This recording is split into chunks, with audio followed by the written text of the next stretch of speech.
There is the fact that Boeing Starliner's problem is getting worse than ever, but NASA is trying to cover up and downplay everything. However, what if SpaceX and Boeing were in the opposite position, meaning SpaceX Dragon was in trouble, and Boeing Starliner would have come to the rescue? Will the U.S. Space Agency do the same? Elon Musk recently exposed once again what NASA lied to us about the Starliner trouble and the favoritism the U.S. Space Agency shows to its favored contractor. Find out everything in today's Techmap episode. But before we begin, let's subscribe to the channel to stay up to date with the latest space news.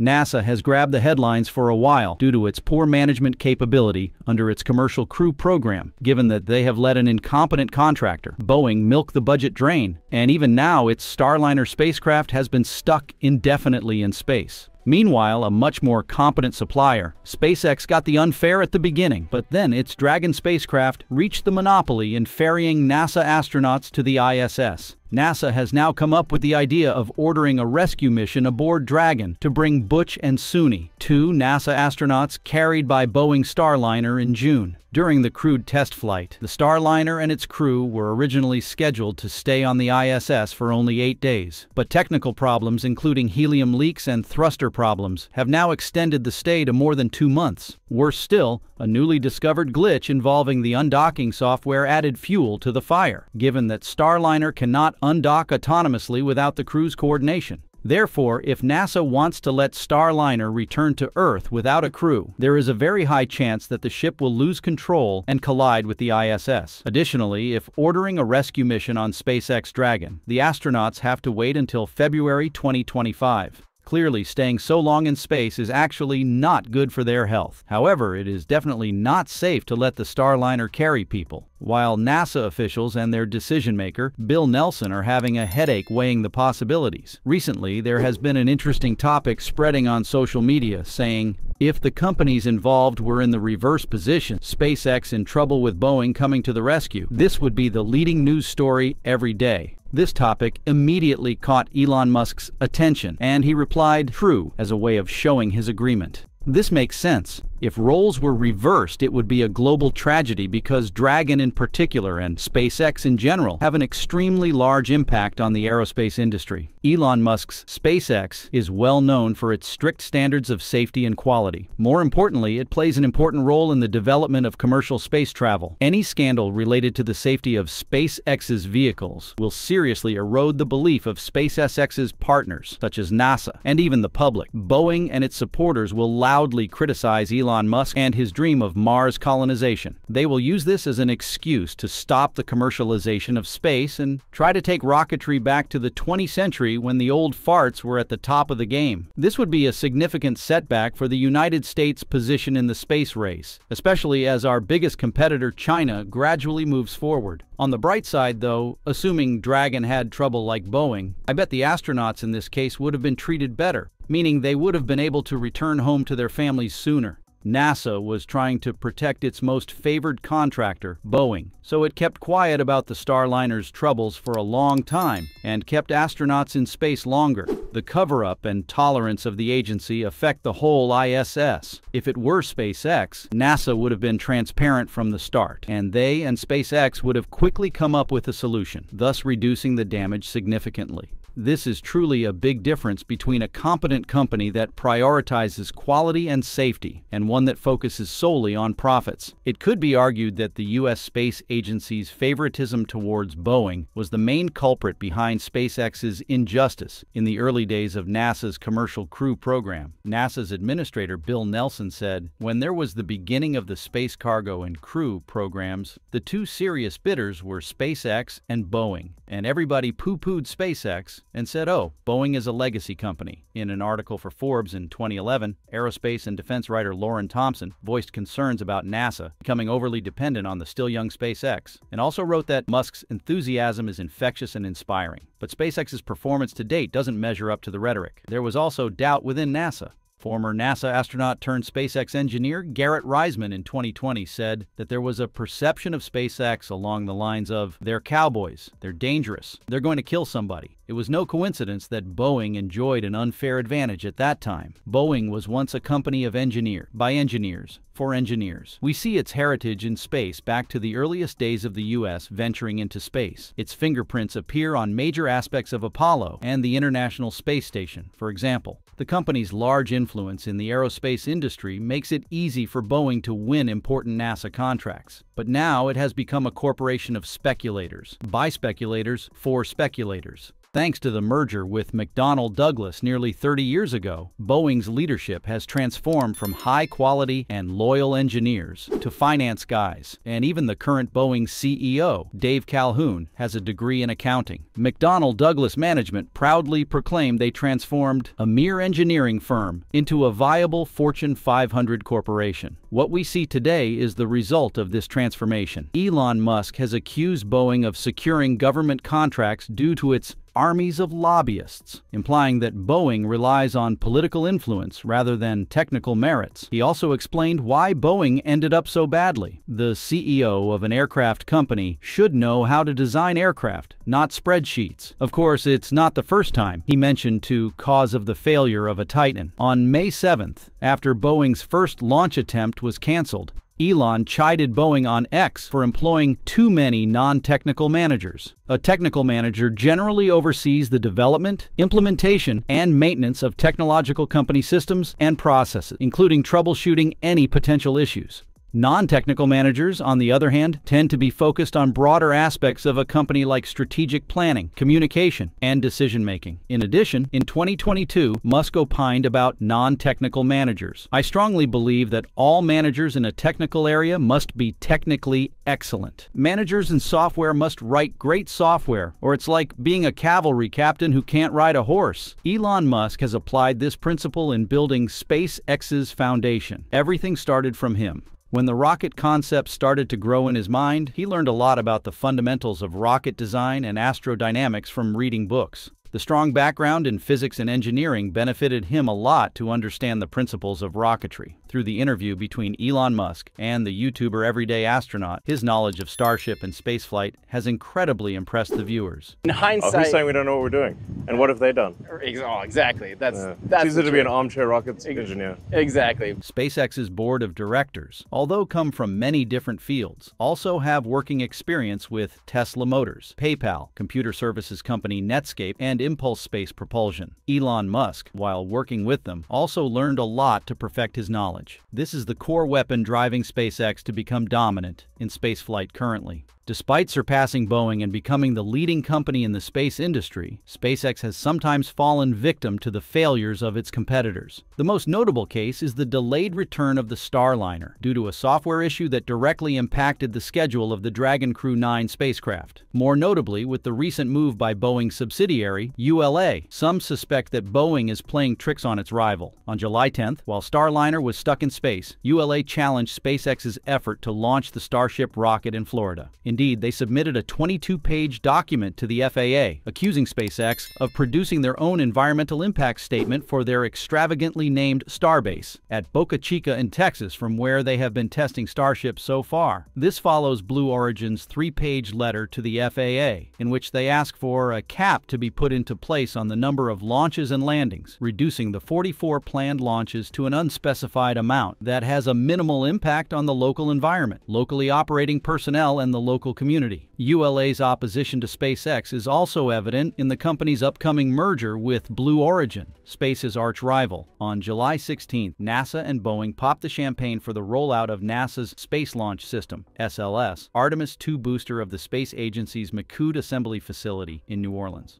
This event is deemed to be a big success for Boeing because, after many years of delay and burning a lot of money, they finally completed important hardware for the first crewed mission for a trip around the moon since the 1970s. Next, the Artemis II hardware was manufactured at McCood, which has been a part of leading some of the U.S. greatest achievements in space exploration, including the amazing accomplishments of the Apollo missions through 135 shuttle missions. Currently, core stages and future exploration upper stages for the next evolution of SLS, called the Block 1B configuration, are in various phases of production for Artemis 3, 4, and 5 at this facility. However, NASA's Office of Inspector General, OIG, recently exposed the dark side of both the manufacture in the McCood facility, as well as the work Boeing is doing on the next version of the Space Launch System. The report released on August 8th unveiled three main issues as follows. The first one is 71 Corrective Action Requests, or CEARs, issued by the Defense Contract Management Agency, DCMA, from September 2021 to September 2023 regarding Boeing's SLS work at McCood.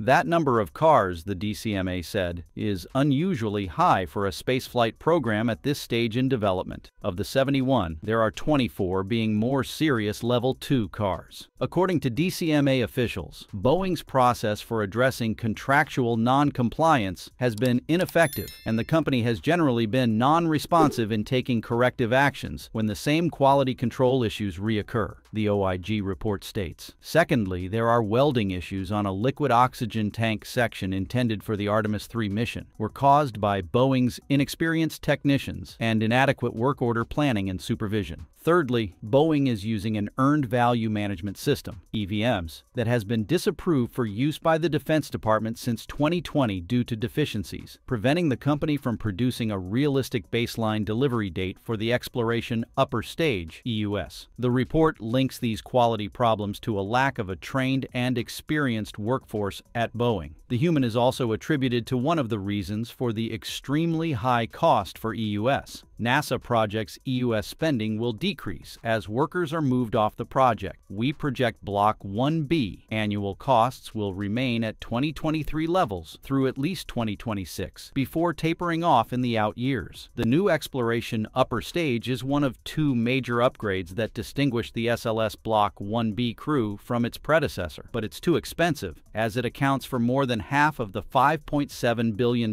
development cost for Block 1B. The report criticized the cost has gone up $700 million since the agency made a baseline cost and schedule commitment last December. While NASA has promised to reduce EUS spending, its budget projections do not include the additional funding needed for EUS work through 2027, risking delays to the planned Artemis 4 launch in late 2028. The EUS development cost has already grown from an initial $962 million in 2017 to a projected $2.8 billion through 2028. The OIG report concludes that, given Boeing's quality management and its related workforce challenges, we are concerned these factors could potentially impact the safety of the SLS and Orion spacecraft, including its crew and cargo. It makes several recommendations for NASA to improve Boeing's quality management program and cost overrun analysis, which NASA accepted. Nevertheless, the national agency rejected the fourth recommendation calling for financial penalties for Boeing's non-compliance with quality controls. Their argument is that this recommendation directs NASA to institute penalties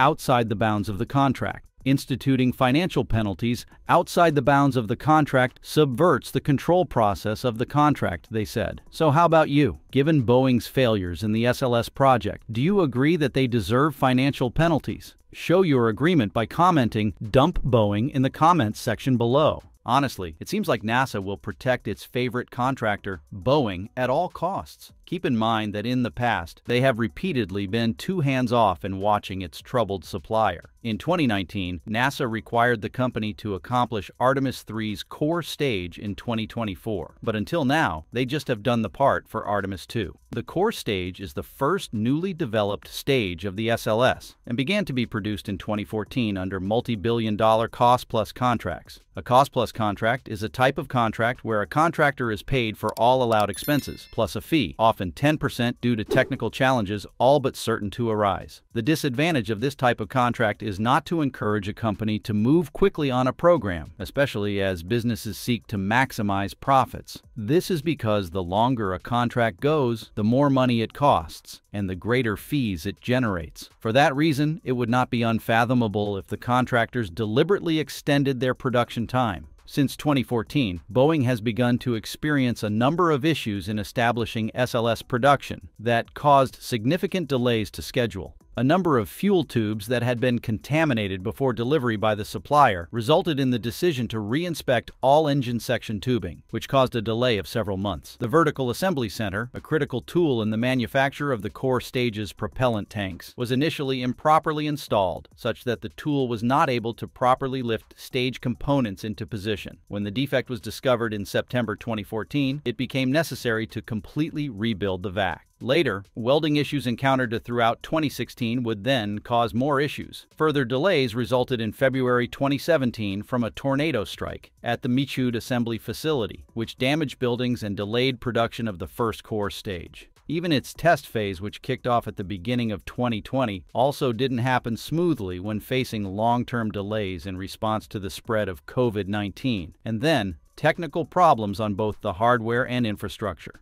As a result, we had to wait until November 16th to see its first flight on the Artemis 1 mission, in which it performed successfully. Can't help but mention, despite the long delay, NASA continued to cooperate with Boeing, and even in 2019, the agency announced that it was negotiating a contract with Boeing to purchase up to 10 SLS core stages, including the mission that will carry the first woman and next man to the moon by 2024. The news release did not mention costs. NASA and Boeing were not transparent about costs, but certainly production and operations costs for a single SLS launch are well north of $4 billion. In October 2018, NASA's Inspector General reported that the Boeing core stage contract had made up 40% of the $11.9 billion, or $4.76 billion spent on the SLS as of August 2018. Another report in 2021 by NASA's Office of Inspector General showed that NASA will likely spend a total of $93 billion on the Artemis program between 2012 and 2025, and that each SLS launch will cost about $4.1 billion. A large chunk of the budget was attributed to hiring contractors in every U.S. state and more than 20 similar partners across Europe. There is no doubt that Boeing's influence in Washington is not small. This Gaint Aerospace has over 100 years of history, with its footprint dating back to the early days of the U.S.'s human space exploration. Of course, NASA isn't the only agency that covered up Boeing's faulty actions. Boeing's safety culture was again criticized in the wake of the January 5th incident, in which a door plug blew off during an Alaska Airlines flight, leaving a gaping hole in the side of the Boeing 737 MAX. After the accident, the FAA admitted that it had been too hands-off in its oversight of the troubled aircraft manufacturer. It's strange that while the FAA seems lenient with the fatal mistake of Boeing, it tends to be tough on startups like SpaceX. This has been demonstrated through Starship's initial launches, and even as SpaceX plans to increase the rocket's flight cadence, the agency often restricts them with strict regulations. The fact that ULA's Vulcan Centaur rocket will launch on its second certification without Sierra Space's Dream Chaser has made many people disappointed. Dream Chaser, or Mini Shuttle, is highly expected to be the perfect alternative for Boeing's troubling Starliner, which is currently stuck on the ISS. Last June, Sierra Space and NASA signed an unfunded Space Act agreement under the CCC-2 initiative to focus primarily on the development of a crewed Dream Chaser and the Large Integrated Flexible Environment, LIFE, Pathfinder module. CCSC-2 is part of NASA's effort to help foster commercial activities in Earth orbit as the space agency prepares for the decommissioning of the International Space Station in 2030. To prepare for that strategy, the cargo version, Tenacity, should fly first. And after several delays, the spaceplane finally targeted to fly for the first time at the end of this year, and the vehicle selected to launch Tenacity is ULA's Vulcan Centaur. However, ULA wants to launch in the fall to certify its rocket as soon as possible. Thus, they ended up skipping Dream Chaser and replacing it with a dummy payload. With the current situation, we do not know how much longer Dream's maiden launch will be delayed. The next launch window of Dream on Vulcan might be in CERT 3, but certainly Vulcan will spend that mission on the USSF's National Security Space Launch (NSSL) contract. More notably, they have two missions, USSF 106 and USSF 87, that need to be performed this year. Currently, Delta IV Heavy has retired, and Atlas V has only 16 missions left, all of which have been planned, mostly involving Kuiper satellite launches and Starliner launches. Thus, Vulcan will be the main vehicle responsible for the USSF contract with a backlog of over 20 flights. The time for Phase 2 of the contract is running out, and ULA has just been selected for Phase 3.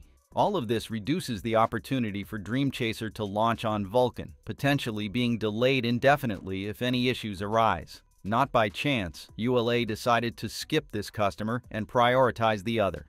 Vulcan's primary purpose is to fulfill military contracts, and launching Dream is just a stepping stone to certifying the rocket. ULA and SpaceX are harshly competing with each other for the Pentagon's contracts. While SpaceX's Falcon Heavy is fully operational, ULA's new Vulcan rocket is not yet. To be able to perform national security missions, Vulcan needs to make 2 successful launches, with the first one coming in January. Unfortunately, there is an overlap in the schedule of the 2 parties, since ULA aims at the October launch date while Sierra is ready by the end of 2024. Vulcan itself has delayed the military missions for many years, and the bitter result is they hit a financial fine in May, so a launch as soon as possible is essential. Additionally, the Pentagon is ULA's most important customer. So, while the military may not be paying for Cert 2 directly, the backlog of NSSL orders is why ULA is willing to pay out of pocket to launch the mission. Last but not least, Vulcan's successful launches this year will determine the value of ULA in the deal with Blue Origin. Although being a cash cow for Boeing, ULA has suffered significant losses in recent years, forcing its parent company to sell it to cut losses. The billionaire Jeff Bezos has eyed ULA as a potential goldmine, and by the successful Vulcan project, ULA and Blue Origin would quickly close a deal. For Sierra Space, although they seem to suffer loss in this affair, on the optimistic side, it may be time for a different and better direction. SpaceX. The pair of Dream Chaser and SpaceX Falcon will definitely be a great combination in spaceflight. This mini shuttle owns state-of-the-art technologies, such as the only commercial runway-capable spaceplane, high reusability and flexibility, and most notably, compatibility with all launch vehicles. Tenacity is compatible with a wide variety of launch vehicles, rockets, and will be launched in a stowed configuration inside a payload fairing. This makes Tenacity significantly more flexible and reduces ascent loads on the vehicle compared to the Space Shuttle. Falcon, especially Falcon 9, has established itself as the most frequently launched rocket in 2024, achieving an impressive record of 69 launches, surpassing previous records set by other rocket families. This remarkable performance underscores its reliability, with a success rate of 99.18% since its debut in 2010, having completed 364 launches with only 3 failures and 1 partial failure. On the other hand, some doubt about the technical challenge to integrate both vehicles. As you know, the fully stacked Dream Chaser has 13.6 meters high, larger a little bit than the fairing of Falcon 9 and even Falcon Heavy. Additionally, the cargo Dream Chaser will have folding wings and fit within a 5-meter diameter payload fairing, while the Falcon's fairing is 5.2 meters in diameter. So does that mean the idea of launching Dream Chaser on a Falcon is completely out of the question? Well, not really. While the cargo version, Tenacity, will need a protective shell like the payload fairing to avoid damage from debris, Sierra Space's DC-200 crewed spaceplane variant will be launched in a similar configuration, but without a fairing. For that reason, in my opinion, the most viable option is to launch Tenacity on another vehicle instead of SpaceX's Falcon, if ULA's rocket is not available. We have Blue Origin's New Glenn, whose first launch is expected to take place no earlier than September 29, 2024. New Glenn's baseline payload fairing is 7 meters in diameter and 21.9 meters tall, which is much larger than Falcon. In the future, following the success of the cargo version, the Crew Dream Chaser spacecraft will be considered for launch on SpaceX's Falcon Heavy. Although this combination seems to be slightly later, at least there will be a possibility. Or when Starship comes into operation, we will witness the new collaboration between the largest vehicle ever built and Sierra Space's Tenacity. No doubt a lot of exciting things are going to happen as SpaceX and other startups really innovate, and the cooperation between them will create a revolution, leaving old space behind. However, in specialized fields like rocketry, where experience is considered the backbone, we cannot move quickly and sustainably without learning from our predecessors, and Dream Chaser is not exceptional. Dream Chaser's design is derived from NASA's HL-20 personnel launch system. HL means horizontal landing. The system was a NASA spaceplane concept for crewed orbital missions studied by NASA's Langley Research Center around 1990. It was envisaged as a lifting body re-entry vehicle similar to the spaceplane design of the Soviet Bor-4. Its stated goals were to achieve low operational costs, improved flight safety, and a possibility of landing on conventional runways. The PLS concept spaceplane was designed as a complement to the Space Shuttle and was considered an addition to the crewed launch capability of the United States. Unfortunately, it was never approved for development, and thus, Sierra Space leveraged this opportunity with the goal of bringing NASA's exciting idea from the dead. Like PLS, Dream Chaser would be a small, compact vehicle due to removing large payload-carrying requirements from personnel delivery missions. PLS has an overall length of about 8.8 meters and a wingspan of 7.2 meters, while these numbers for Dream are 9 meters and 7 meters, 4.5 meters with folded wings, respectively. It can be said that Dream Chaser's dimensions are within inches of that of the HL-20. The mini shuttle has imitated PLS in terms of reusability features, as well as subsystem simplification and an aircraft approach on ground and flight operations. This can also greatly lower the costs of operating Dream. However, Dream Chaser isn't just the fruit of 20th century research, and 21st century scientists are looking to reinvent the wheel. As a result, we now have a vehicle that is touted as highly versatile and highly functional. The U.S. government agencies have shown interest in space vehicles to supplement traditional air, land, and surface transportation modes. The Dream Chaser will also support non-combat activities like humanitarian relief operations and medical missions. With the addition of a robotic arm, the Dream Chaser has the potential to boost satellites to a higher orbit or pull them out of orbit and potentially make repairs. The question of whether should select Dragon or Starliner has been a controversial topic inside NASA for a while, further delaying the return of Wilmore and William and the launch of the next SpaceX crew by more than a month, to no earlier than September 24th. At a press conference Wednesday to update on those discussions without any attendees from Boeing, NASA has still not come to the final decision, but they also revealed several key information regarding their plans. NASA is expecting to make a final decision before the end of the month. Data analysis on Starliner is expected to be ready for the program board at the end of next week, with a readiness review afterward, according to NASA's Ken Bowersox. We're reaching that point where that last week in August, we really should be making a call. He said there were no major announcements about the ongoing review of Starliner, which remains focused on the performance of its reaction control system, RCS thrusters. 5 of those thrusters malfunctioned during the spacecraft's approach to the International Space Station, and NASA has mobilized experts from across the agency to understand what happened to the thrusters and if they are susceptible to similar problems during Starliner's return to Earth. The major piece of analysis that we're waiting for is a detailed 3D model of the system inside the valve to see if we can model the effects, he said. That would support a program control board meeting that would offer a recommendation on whether astronauts should return on Starliner that would then be considered by the management-level flight readiness review. In the end, no matter which vehicle they choose, Butch and Suni will have to return home on that vehicle. This is not really a preference thing, NASA said, because that's their job as astronauts. To allay public concerns, NASA ensures that they are taking their time to make sure they're not putting crew at any extra risk. The serious level of the return mission this time is not small, and any mistake in decision-making could lead to a disaster similar to the Challenger and Columbia accidents. This contrasts with NASA's previous optimistic announcement about the Starliner's return capability. It explains why much of the briefing focused on the decision-making process itself rather than the status of Starliner. Ken Bowersox, NASA's chief of space operations, indicated that there is some flexibility in the decision-making schedule. "We've got some flexibility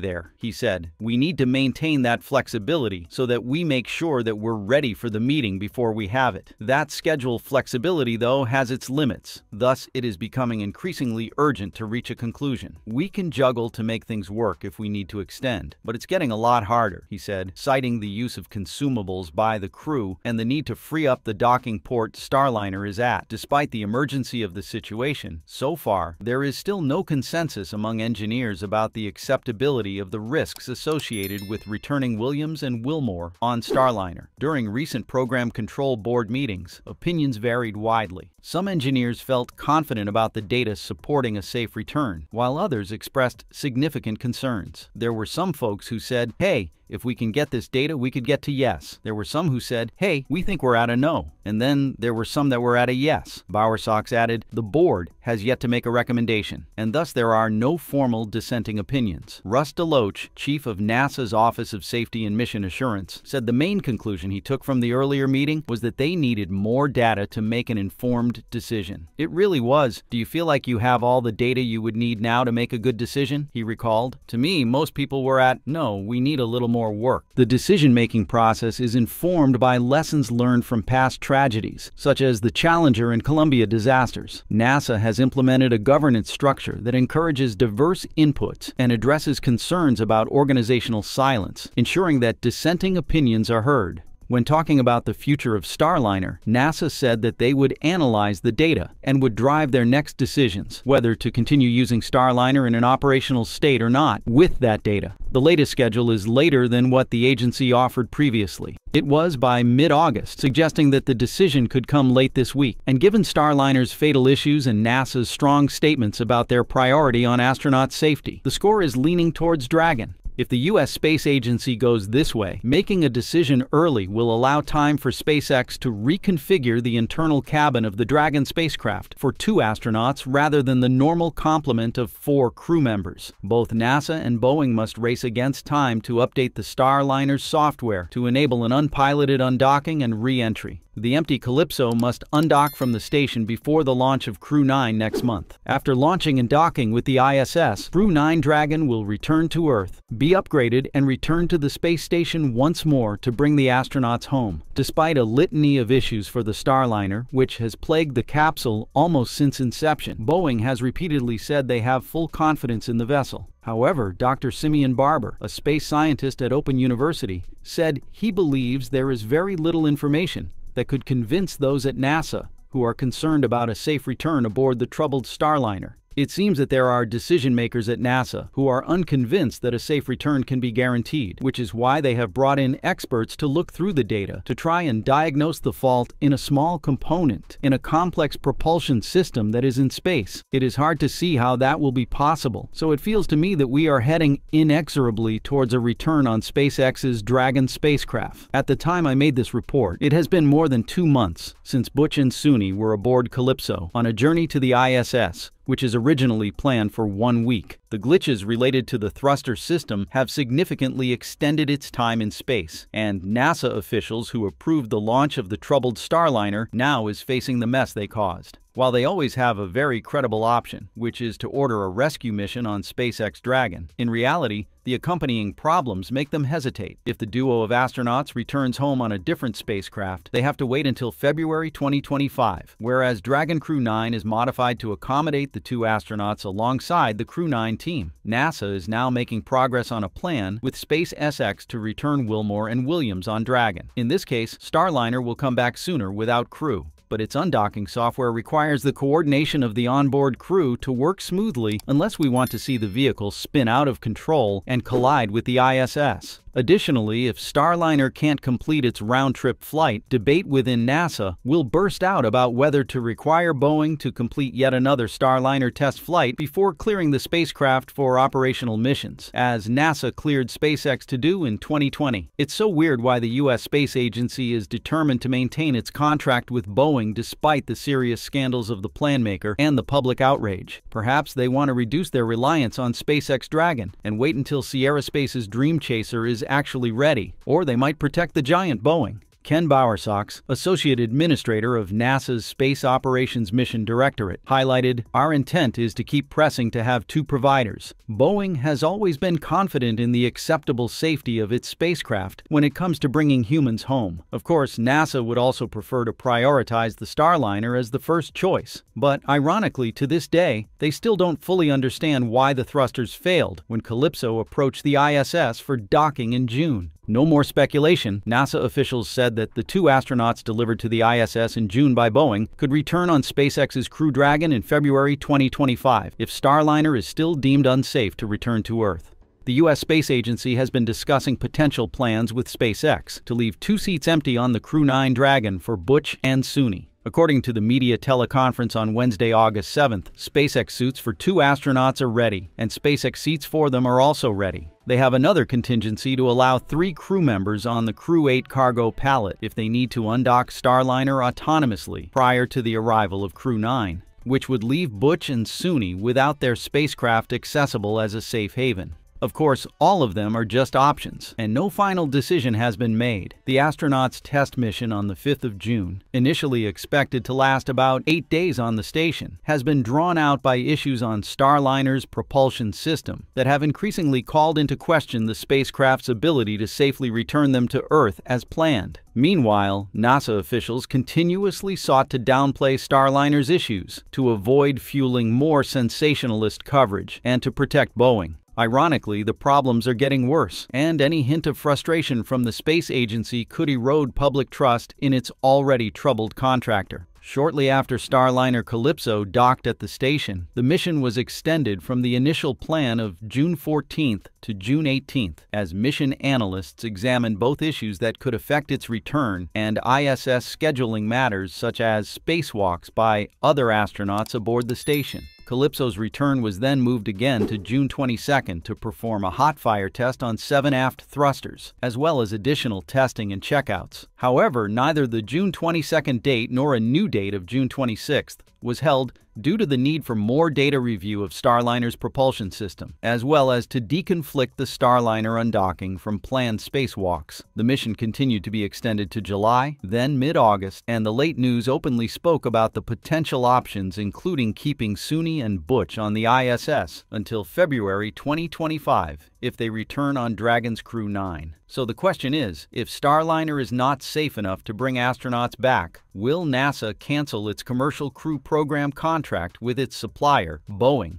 Theoretically, the answer could be yes, because with the SpaceX Dragon contract extension, there will likely be no more Boeing Starliner missions to the ISS. In fact, they even plan to fly more crews on Starliner, though. The teleconference on Wednesday said that NASA could certify Starliner for operational crewed missions without bringing Butch and Suni back on board the vehicle. This decision hinges on ongoing data reviews concerning the spacecraft's propulsion system. Boeing and NASA officials are struggling to demonstrate Starliner's ability to safely return a crew, despite the safer option of a rescue mission aboard Dragon. NASA's Steve Stitch said the proposed plan has not yet been formally approved. Our prime option is to return Butch and Suni on Starliner. However, we have done the requisite planning to make sure we have other options open. NASA has been buying Boeing more time to do more testing and gather more data to build a better case to trust Starliner. Sometime next week is when NASA expects to decide, officials said. Boeing said it was confident in the ability of the Starliner to bring astronauts home. Crew flight test is currently a crewed mission, and we still believe in Starliner's capability and its flight rationale. Boeing tells ABC News, if NASA decides to change the mission, we will take the actions necessary to configure Starliner for an uncrewed return. However, while Starliner is fortunate to be certified by NASA as a human-rated vehicle, this does not mean that it can win the trust of astronauts given its long, dark history. No astronaut wants to risk his life in this death trap, and with public pressure, NASA is unlikely to conduct another manned mission on this vehicle. Commercially, Calypso certainly cannot survive in the fiercely competitive market that SpaceX is leading, not to mention the upcoming debut of a new rival, Sierra Space's Dream Chaser. SpaceX's Crew Dragon has established a dominant position in transporting astronauts to the International Space Station due to several key factors that contribute to its unique capabilities and reliability. Crew Dragon can carry up to 7 astronauts, making it versatile for both crewed and uncrewed missions. It is the only spacecraft currently capable of returning significant amounts of cargo to Earth, which is crucial for resupply missions to the ISS. The Crew Dragon is equipped with an advanced launch escape system that includes 8 Super Draco engines. This system can quickly propel the spacecraft away from the rocket in case of an emergency, ensuring astronaut safety during launch. The Crew Dragon spacecraft is designed for reusability. This significantly reduces costs and turnaround times for missions. SpaceX has successfully reused both the Falcon 9 first stages and several Dragon vehicles, enhancing operational efficiency. As of August 9th, Falcon 9 will mark the 88th booster landing on the Just Read the Introduction drone ship and the 336th booster landing to date. Since 2020, SpaceX has launched 13 crewed flights to space, 9 for NASA and 4 for commercial customers. The number of crew is up to 50, including 39 of government and 11 of commercial. SpaceX has expanded its fleet of Crew Dragon spacecraft from 1 to 4 and tallied up many successful missions. These flights included many firsts like Inspiration 4, the first fully commercial spaceflight, and Axiom 1, the first fully commercial mission to the ISS. Several more Axiom flights are planned, as well as commercial missions from Polaris, the successor of Inspiration 4. Meanwhile, Boeing is just trying to complete its original NASA-paid flights. On August 26th, the duo of Falcon 9 and Crew Dragon will make history with a special mission, Polaris Dawn. It is a crewed flight to Earth orbit that will feature the first-ever private spacewalk. Polaris Dawn will send 4 people to Earth orbit aboard a SpaceX Crew Dragon capsule, which will lift off from NASA's Kennedy Space Center in Florida atop a Falcon 9 rocket. Those 4 crew members are billionaire entrepreneur Jared Isaacman, who will command the mission, pilot Scott "Kid" Poteet, a retired U.S. Air Force lieutenant colonel, and mission specialists Sarah Gillis and Anna Menon, both of whom are SpaceX engineers. This Dragon mission will take advantage of Falcon 9 and Dragon's maximum performance, flying higher than any Dragon mission to date and endeavoring to reach the highest Earth orbit ever flown. Orbiting through portions of the Van Allen radiation belt, Polaris Dawn will conduct research with the aim of better understanding the effects of spaceflight and space radiation on human health. At approximately 700 kilometers above the Earth, the crew will attempt the first ever commercial extravehicular activity, EVA, with SpaceX-designed extravehicular activity, EVA spacesuits, upgraded from the current intravehicular IVA suit. Building a base on the Moon and a city on Mars will require thousands of spacesuits. The development of this suit and the execution of the EVA will be important steps toward a scalable design for spacesuits on future long-duration missions. The Polaris Dawn crew will be the first crew to test Starlink laser-based communications in space, providing valuable data for future space communications systems necessary for missions to the Moon, Mars, and beyond. Polaris Dawn is the first of 3 planned crewed missions in the Polaris program, all of which will use SpaceX hardware. Isaacman will command and fund all 3 flights, as he did with Inspiration 4, a groundbreaking SpaceX mission to Earth orbit in September 2021. Polaris Dawn was originally scheduled to launch in 2022.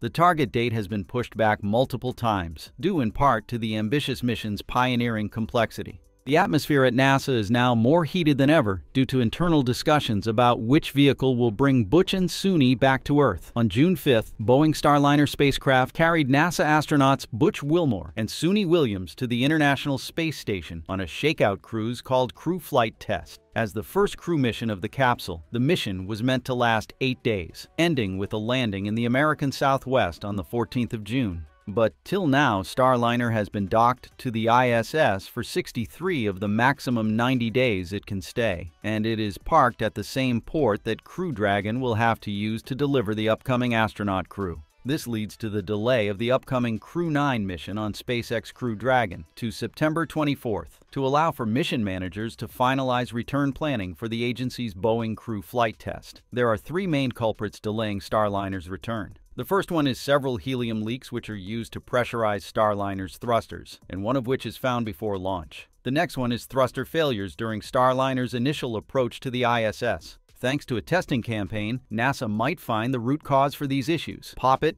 or a Teflon seal in an oxidizer valve, was bulged, which could restrict the flow of nitrogen tetroxide propellant. Unfortunately, engineers still don't understand precisely why the bulging is occurring and whether it will manifest on Starliner's flight back to Earth. More terrible, recent results even have unearthed new information that threatens directly Starliner's ability to undock the ISS and return to Earth. Starliner is unable to undock autonomously with the current software configuration on the vehicle. This means that if a rescue mission on Dragon is ordered, it cannot launch to the ISS to bring astronauts home because Boeing spacecraft can't undock the station and make room for it. The second port on the US side is being occupied by Crew 8 Dragon. Clearly, the capability to undock without a crew exists within the flight software on Starliner, which was performed in Boeing's Orbital Flight Test 2 mission. The May 2022 mission was a fully automated test. However, it was then configured for crew operations. This requires a coordinated effort between the flight software and the crew during the process of undocking and moving away from the space station. Otherwise, the ship will lose control and collide with the station. A Boeing spokesperson said if NASA decides to change Starliner's mission, the company will take the actions necessary to configure Starliner for an uncrewed return. Engineers predict it could take 4 weeks to reconfigure the software package on board Starliner to allow for a safe undocking of the spacecraft without crew. To explain why it would take a few weeks to update software,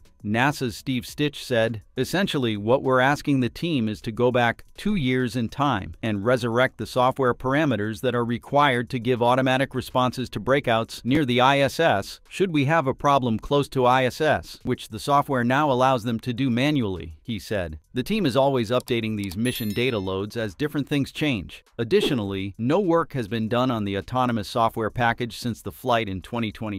Before we go execute that, it's just smart and responsible to take the software and mission data loads in this configuration, go into the integrated test facility where all the flight software resides, and go run it through some test cases just to make sure we haven't missed anything, Stitch said. That's really what would take the time if we were to pivot to an uncrewed undock. Looking at the Starliner software issue, some people have given their own opinions. Abhi Tripathi, former SpaceX mission director and NASA engineer, said, "When people think of flight software, they often think of thousands of lines of complicated code. That code does exist, but lots of other stuff is handled by configuration files. Configuration files contain parameters and settings that you may want to change without touching core code. Software configuration file updates are relatively simple and don't require a room full of coders banging out code for days straight on just coffee and vending machine snacks. Starliner and Dragon were meant to be crewed vehicles. In crewed vehicles, NASA wants the astronauts to be in the chain of graceful degradation of the vehicles, such that manual piloting is an option after some faults, and astronauts can help save themselves. During Orbital Flight Test 2, Starliner had configuration files that allowed the ground to take over after certain departure return fault responses without a crew present. This current mission likely had configuration files updated with the crew in the chain of fault responses. I would argue that it is not a robust design to need to manually patch the configuration file to toggle between the two configurations. Seems like an inelegant design, but I understand why they got there. I feel like there might be somewhat of a NASA requirements hole here," he added, just elevating all this background because extreme speculation is not helpful to anyone. NASA wanting to test the config file updates and have their operators do some sims with the modified fault response chain makes sense, he said. Probably good lessons learned here for NASA to apply more broadly. I personally would feel better knowing that crewed vehicles could quickly depart uncrewed or with incapacitated/hurt crew. What do you think about this problem? Share your thoughts. Keep in mind that the software issue is not new for the spacecraft, as in its 2019 uncrewed flight test, 2 software errors were detected during the test, one of which prevented a planned docking with the ISS, and could each have led to the destruction of the spacecraft, had they not been caught and corrected in time. The other one could have caused the service module to bump into the crew capsule during the service module's disposal burn. This could have caused the crew module to become unstable and start to tumble. The spacecraft has approximately 1 million lines of code. On the OFT mission, Boeing engineers exercised about 66% of the scripts, and they promised that they and NASA would verify all of the code. Given Starliner's current status, NASA managers are considering 2 possible options for bringing the 2 astronauts back to Earth. If NASA engineers are more comfortable with the uncertainty about the thruster's performance, Starliner will be allowed to take astronauts home. The advantage of this option is astronauts could return in the second half of this month or the first part of September. Or a much more feasible option is to rely on SpaceX Dragon under the Crew 9 mission with a complement of 2 rather than 4 astronauts. And Wilmore and Williams would join that increment on the space station. but the duo have to wait until February 2025 to fly back to Earth, meaning they will stay in space for several more months. However, compared to risking their lives in a death trap, the Starliner, which stays on the ISS for a total of 8 months, is much safer. Apparently, Boeing engineers don't vote for this option.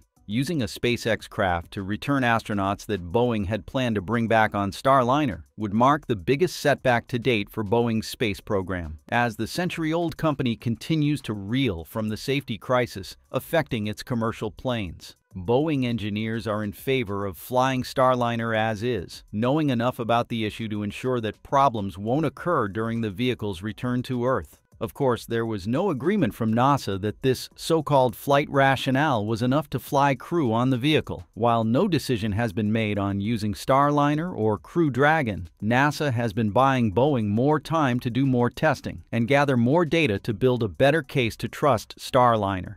Sometime next week is when NASA expects to decide, officials said. So how about you? If you were an astronaut, between flying back on Starliner and Dragon, which ship would you prefer? Leave your favorite spaceship name in the comments section below. SpaceX has called California home for 22 years, meaning it used to manufacture its rockets in California and ships them to Texas for testing. For SpaceX CEO Elon Musk, there are several key factors that made California an attractive location for aerospace and technology companies. California, particularly the Los Angeles area, has a rich pool of engineering talent and a long history of aerospace innovation.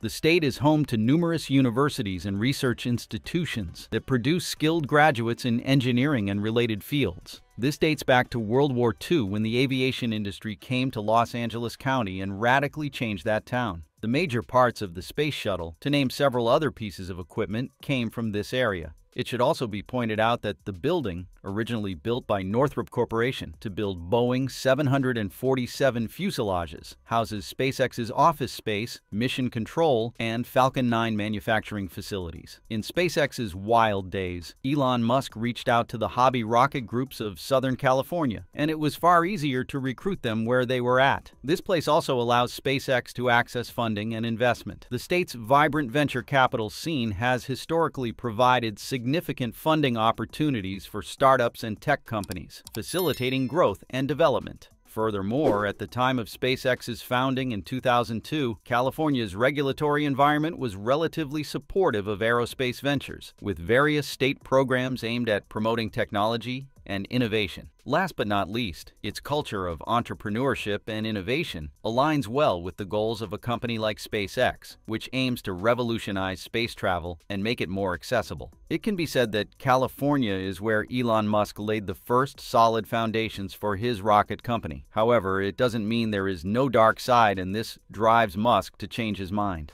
On July 17th, the billionaire suddenly announced on X that SpaceX will now move its headquarters from Hawthorne, California to Starbase, Texas. He even intended to relocate X headquarters to Austin. These decisions are attributed to California's new law, which bans school transgender notification requirements. However, this is not the main driver for the move, the final straw instead. As he said, because of this law and the many others that preceded it, attacking both families and companies, signed into law by the California governor, Gavin Newsom, on July 15th, the bill will prohibit school policies that require parents to be alerted if their child wishes to change pronouns or identify as transgender. The legislation comes after several school districts in the state put such rules in place. The state will take away your kids in California, Musk added in a subsequent post on X. To be honest, Musk has plenty of business and political reasons to make these moves, and the latest political news is just used to further stir up the pot. Elon Musk's decision to close X's San Francisco office, previously known as Twitter, aligns with his ongoing criticisms of the city's environment and policies since acquiring the company in 2022. Musk has expressed frustration over safety issues in the area, notably mentioning his experiences with dodging gangs of violent drug addicts just to access the building. The upcoming presidential election seems to significantly affect his decision.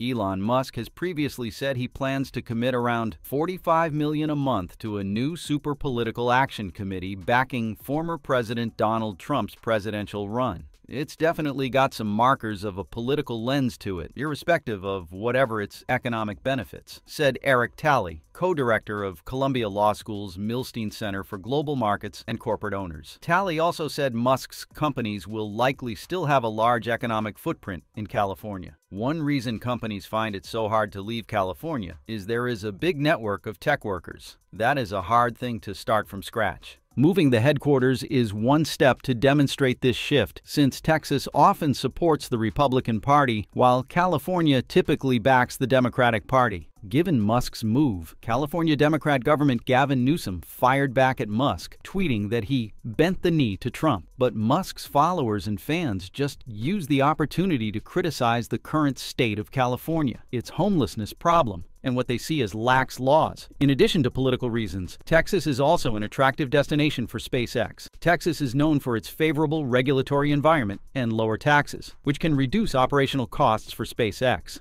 The absence of a state income tax for corporations and individuals allows for greater financial flexibility and can enhance profitability. In 2021, Musk also moved his residence from California to Texas, where there is no personal income tax.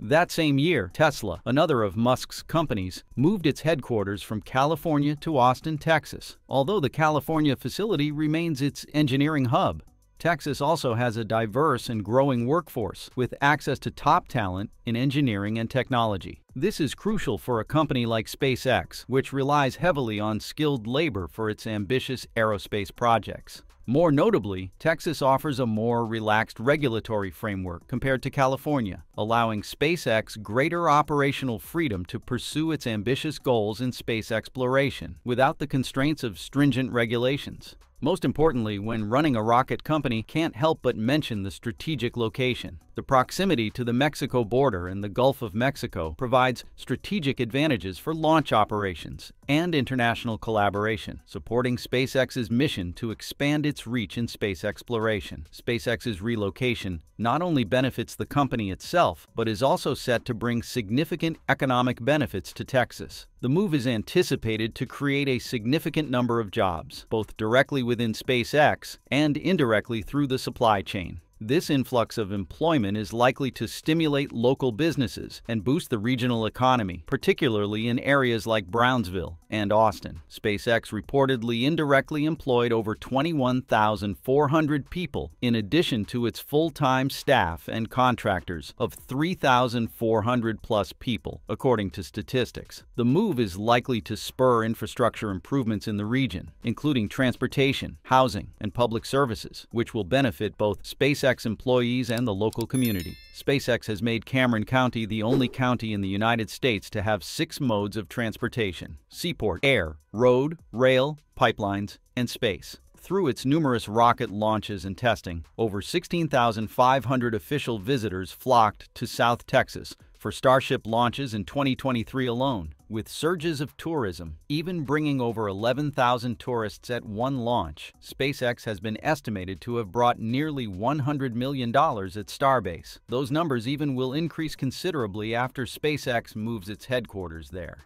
Not only Texas, but SpaceX's relocation also is expected to have significant impact on California. While the move will initially affect only a fraction of SpaceX's workforce, estimated to be around 200 to 300 employees, it symbolizes a broader trend of high-paying jobs leaving California. This could contribute to a gradual decline in the aerospace industry within the state, which has already seen companies like Northrop Grumman relocate to states with more favorable business environments. As a result, California's position as a hub for aerospace innovation could be weakened. The state has historically been a leader in this sector, but the exit of major players like SpaceX raises concerns about the long-term sustainability of the aerospace ecosystem in California. Tom Lasser, president of the South Bay Aerospace Alliance, a support group for the U.S. Air Force and Space Force, and an advocate for the aerospace industry, warned that this trend could lead to a death by 1,000 cuts. This is where smaller companies and startups struggle to fill the void left by larger corporations.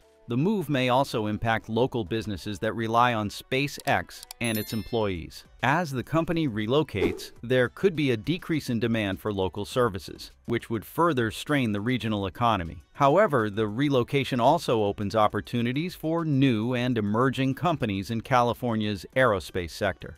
Some analysts suggest that the departure of SpaceX could allow other innovative firms to rise and fill the gaps left behind, potentially leading to new advancements in the industry. Starship is the largest rocket ever built at 121 meters in height and 9 meters in diameter. Of course, with the rocket's evolution, those numbers will be increased significantly, while the Starship's giant size can help it bring more payload, cutting the cost and turnaround time. This poses some challenges for the transport phase.